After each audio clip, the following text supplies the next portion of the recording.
Hello, everybody. It's Philip Lee returning with another episode of Civil War Chat. It's now Wednesday, the 21st of March, 2021. Today's episode is going to be What About General Sherman's Statue?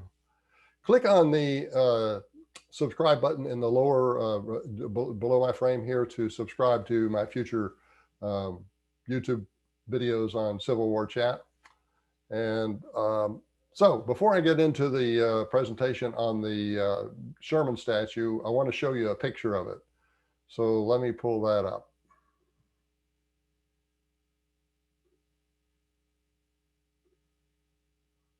Yeah, I'm going to enlarge it.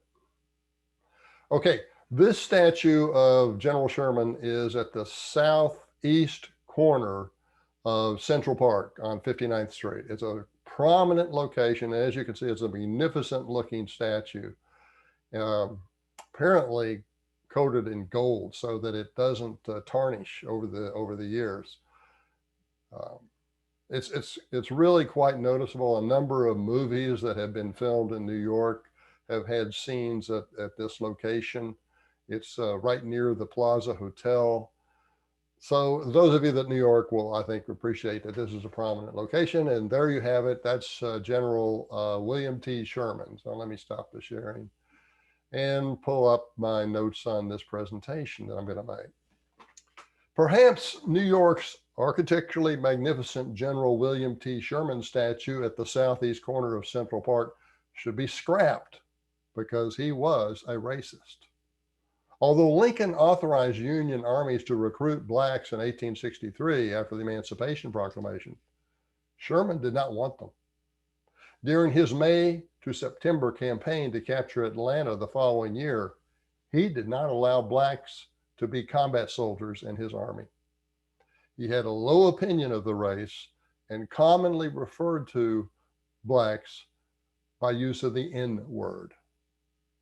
In a letter to his younger brother, Ohio Senator John Sherman, he wrote that blacks, quote, desert the moment danger threatens. At Shiloh, all of our N-word servants fled. I won't trust N-words to fight yet, close quote. Before he began his Atlanta campaign, Sherman issued an order which forbade recruitment officers from enlisting blacks. To make himself clear, he warned that any recruiter who did so would be arrested and possibly imprisoned.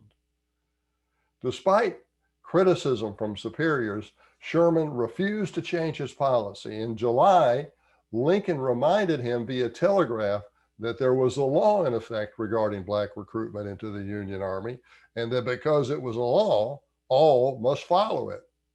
Although he claimed to have the highest regard for the law, Sherman justified his noncompliance by arguing that the overwhelming majority of white Union soldiers had no faith in black combatants.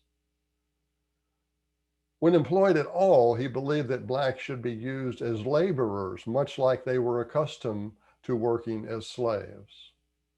According to historian Michael Fellman, Sherman even lobbied Lincoln indirectly through General-in-Chief Henry Halleck, to discontinue black recruitment. The general regarded blacks as, quote, worthless, cowardly, and slothful trash, close quote.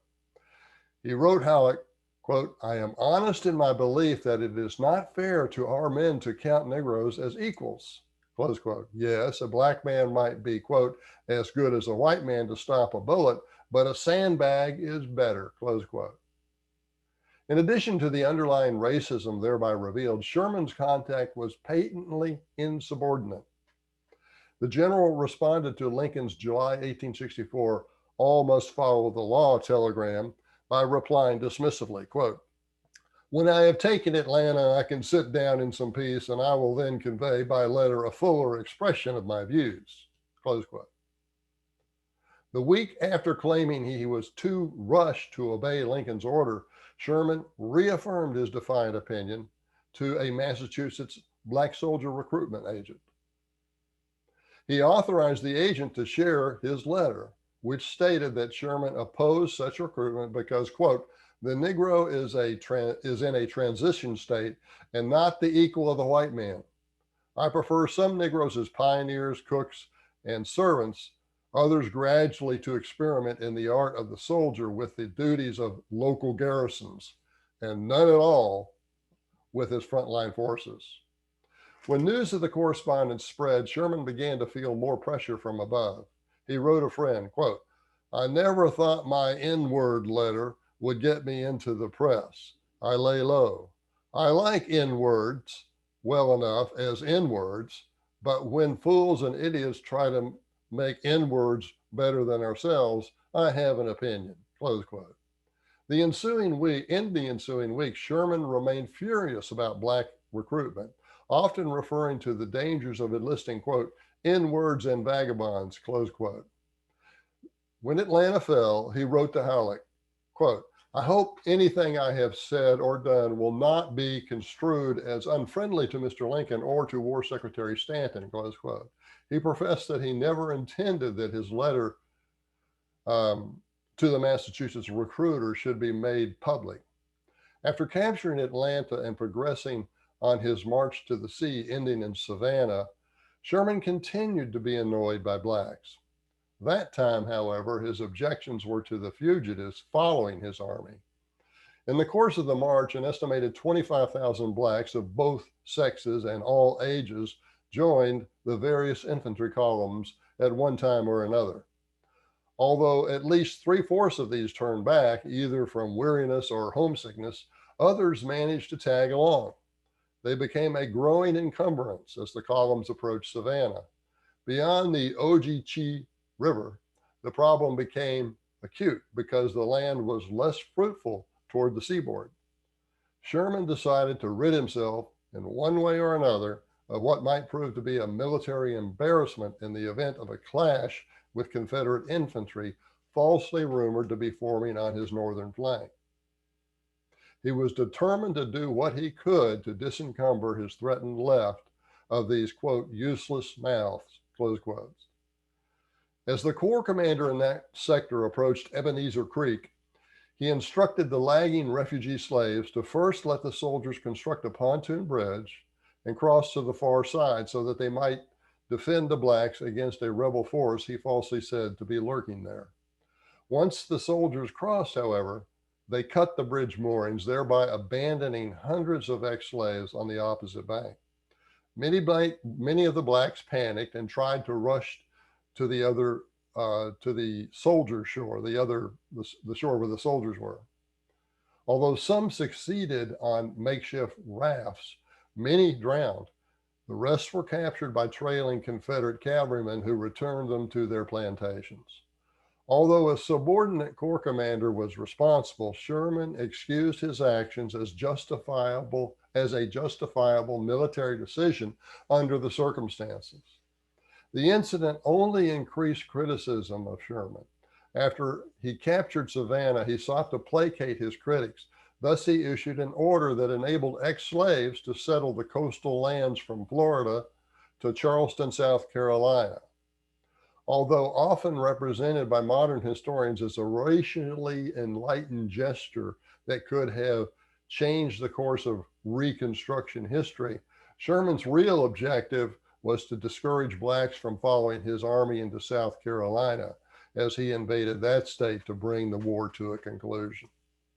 According to Gene Dattle's Reckoning with Race book, Sherman, quote, would soon disavow any intention to convey land title to the freedmen, close quote, meaning that he did not intend for the freedmen to get the 40 acres and a mule often suggested by Sherman apologists. After the Civil War, Sherman took charge of the armies in the Plain States. He promptly put them into the service of the transcontinental railroads that wished to have the Indians removed. Dispossession of the Indians, culminating in the late 1880s, with the surviving tribes of the West being herded into reservations or onto reservations, resulted from a corrupt relationship between the government-subsidized railroads and the mostly Republican politicians whose careers they financed and promoted. Sherman's assignment to eradicate the Indians was essentially a veiled form of corporate welfare.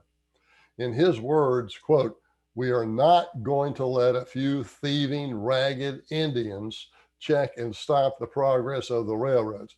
I regard the railroads as the most important element now in progress to facilitate the military interest of our frontier, close quote. We must act with vindictive earnestness against the Sioux, Sherman wrote to Commanding General Ulysses Grant in 1866, a year after the Civil War. Quote, even to their extermination, men, women, and children, close quote. The Sioux, quote, the Sioux must, quote, feel the superior power of the government, close quote. Sherman vowed to remain in the West, quote, until the Indians are all killed or taken to a country where they can be watched. Perhaps New Yorkers may want to consider removing Sherman's statue. Although the New York Times has often argued that Confederate statues should be torn down, I haven't seen them comment at all about the Sherman statue right there in their own city, prominently on display at the southeast corner of Central Park. Okay.